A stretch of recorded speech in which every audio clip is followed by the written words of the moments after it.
तर मित्रांनो, पुन्हा एकदा आपल्या नवीन ब्लॉगमध्ये तुमच्या सर्वांचं स्वागत आहे. मग काय, आपल्या सुट्ट्या संपल्या म्हणलो, मग आता आपण करावं क्लास. मग या दोन भूताला घेऊन गेलो मी क्लासला गेल्याच्या नंतर आपल्याला कोणी क्लासमध्येच येऊ देईन झालं. चला सांगतो मी तुम्हाला पुढे. मग क्लासवरून निघाल्याच्या नंतर आम्ही इकडे आलतो चहा पिणं झाल्याच्या नंतर ते म्हणलं आपण पुढच्या पिरियडला जाऊ. चल बा म्हणलो, तर आपण रेल्वे स्टेशनला जाऊन येऊ. मग काय, रेल्वे स्टेशनला गेलो ना, असंच भैतानावाने इकडे तिकडे हिंडू लागलो. असंच हिंडलो. मग त्याला भाऊ म्हणलो, चला आपण स्वामीच्या केंद्रात जाऊन येऊ.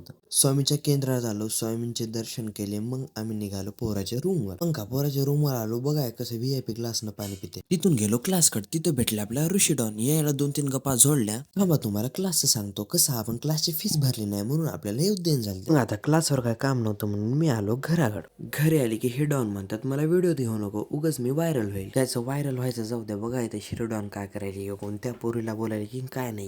यायला बोलूच लागलो की अंकल म्हणली मला नेऊन सोड म्हणली. मग काय, अंकलला बसमध्ये बसवलं आणि मी आलो घराकडे. घरी गेलोच की मम्मी म्हणाली आज चतुर्थी, आज चल गणपतीला जाऊ. मग सहज गाडी काढली आणि पोहोचलो मंदिराच्या ठिकाणी. मम्मीने सांगितलं ही वर्षातली सगळ्यात मोठी चतुर्थी राहते बघा, कशी गर्दी आहे इथं. मग मम्मी गेली दर्शनाला, मी तर बाहेरूनच दर्शन केलं बघा. दर्शन वगैरे झाले. मग आम्ही निघालो घरी जाण्यासाठी. घरी आलो की आराम केला. संध्याकाळी बाहेर आलतो तो बघा कसा हसते माकडा आणि काय मजाक चालू होती आणि काय नाही की त्याची. हे नग बघा, दिसायला एवढं साहेब बोलायला एक नंबरचा डॉन आहे. तर मित्रांनो, इथेच ब्लॉगला एंड करतो. Bye bye, see you, Tata.